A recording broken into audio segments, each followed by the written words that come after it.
Hello friends. दोस्तों, आज के न्यूज़पेपर में आप लोगों ने देख ही लिया होगा कि उत्तराखंड हाई कोर्ट ने एनआईएस डीएलएड के जो कैंडिडेट थे जिन्होंने आवेदन किया था 2600 प्लस पोस्ट जो उत्तराखंड में आई थी पीआरटी की, तो उसमें उन्होंने इन कैंडिडेट्स को वैलिड कर दिया है। ठीक है, तो ये सारी न्यूज़ तो आप लोग आज न्यूज़पेपर में पढ़ ही चुके होंगे। बेसिकली मैं ये वीडियो इसलिए नहीं बना रहा हूँ, मुझे काफ़ी कमेंट्स आ रहे हैं कैंडिडेट्स के कि जो दूसरे चैनल वाले हैं वो कुछ न्यूज़ सुना रहे हैं और मैं आपको प्रॉपर्ली बताऊंगा कि काफ़ी लोग गलत न्यूज़ फैला रहे हैं और इस केस में जो ओरिजिनल न्यूज़ है वो है क्या चीज़। ठीक है, तो आप इसे देखिए सबसे पहला तो है इसी आर्टिकल में। देखिए आप लोग, इसमें लास्ट लाइन में लिखा है इन अभ्यर्थियों की संख्या करीब 37,000 बताई जा रही है। ठीक है, तो ये अभ्यर्थी 37,000 कौन से हैं? ये हैं एनआईएस डीएलएड के कैंडिडेट जिन्होंने उत्तराखंड से एनआईएस डीएलएड किया है। ठीक है, अब ये 37,000 वो नहीं है जिन्होंने 2600 पदों के लिए फॉर्म भरा है। 2600 पदों के लिए सिर्फ 315 कैंडिडेट्स ने फॉर्म भरा है जो कि टेट या सीटेट पास है। ठीक है, 37,000 में से 37 के 37 थोड़ी ना सीटेट पास कर जाएंगे। ठीक है, तो ये तो आप भी जानते हैं कि फर्स्ट टाइम में कोई टेट इतनी जल्दी पास नहीं कर पाता। तो ये जो चैनल में बताया जा रहा है कि 37,000 कैंडिडेट हैं, अगर 37,000 होंगे तो फिर तो बाकी बीएड वालों का तो कोई नाम ही नहीं आ सकता या डीएलएड वालों का भी नहीं आएगा फिर। ठीक है, तो 37,000 नहीं, ये सिर्फ 315 है। तो पहला तो ये आप डाउट क्लियर कर लीजिए।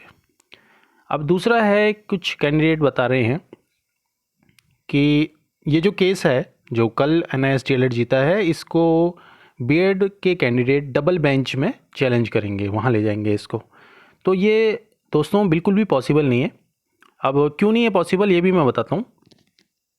जो बीएड के कैंडिडेट्स हैं वह इस केस में पार्टी नहीं थे। पार्टी का मतलब क्या है ये सुनिए।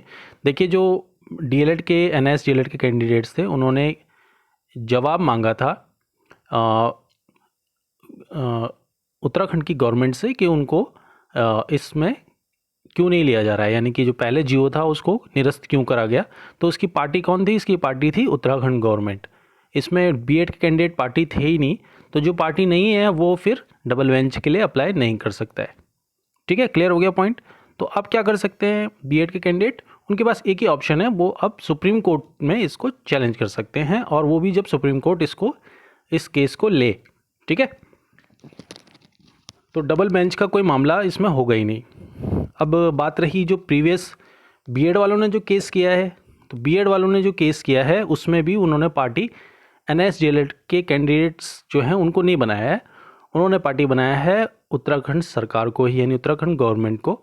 और उसमें केस में था कि उनकी जो एनआईएस डीएलएड के कैंडिडेट हैं उनको किस बेस पे लिया जा रहा है। तो अब जब उत्तराखंड गवर्नमेंट कल ये केस हार चुकी है, तो फाइनल जो पहले वाला जो केस है उसका भी आप समझ चुके होंगे उसका रिजल्ट क्या आने वाला है। उसमें भी एनआईएस डीएलएड के कैंडिडेट ऑटोमेटिकली एक्सेप्ट कर लिए जाएंगे, जो कि आपको 1-2 दिन में वो भी मिल जाएगा। एक नया जियो जारी करने के निर्देश भी दिए गए हैं, यानी कि आपको अभी कुछ ही दिनों में एक जियो फिर से गवर्नमेंट निकाल देगी जिसमें कि एक्सेप्ट कर लिया जाएगा एनआईएस डीएलएड के कैंडिडेट को एज अ डीएलएड कैंडिडेट जो यहाँ फॉर्म भर रहे हैं इस 2600 पोस्ट के लिए। ओके, अब यस, एक क्वेश्चन ये पूछ रहे थे कि मतलब एक चैनल में ये बताया गया है कि ये जो एनआईएस डीएलएड के कैंडिडेट हैं ये बीएड वालों के समान समझे जाएंगे।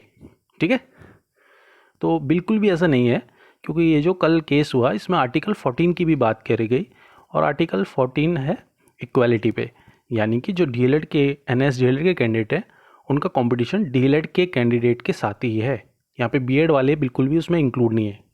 ठीक है, तो जो डीएलएड एनआईएस डीएलएड के कैंडिडेट हैं उनका कंपटीशन रेगुलर डीएलएड जो समझ लीजिए आप डाइट के या अदर स्टेट से जो भर के आते हैं उनके साथ होगा, और जो बीएड के कैंडिडेट हैं वो बिल्कुल अलग हैं। नेक्स्ट, एक फ्रेंड ने क्वेश्चन पूछा था जो ब्रिज कोर्स करे हुए हैं क्या वह डीएलएड के समान माने जाएंगे? बिल्कुल भी नहीं। जो बीएड वाले कैंडिडेट हैं जिन्होंने ब्रिज कोर्स नहीं किया है और बीएड वाले जिन्होंने ब्रिज कोर्स किया है उनकी मेरिट अलग लगेगी और समान लगेगी।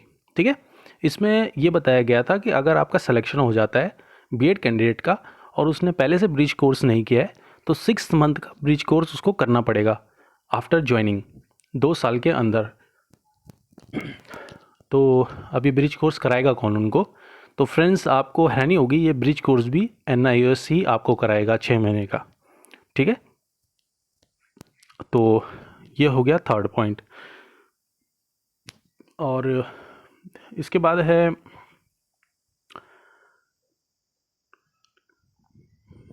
ओके, आई थिंक मैंने सारे पॉइंट आप लोगों को बता दिए हैं। इसके बाद कोई क्वेश्चन अगर आपको पूछना होगा तो मुझे बताइएगा, मैं अगर मुझे उसके बारे में कुछ पता होगा तो मैं आप लोगों की पक्का हेल्प करूँगा। Thank you everyone.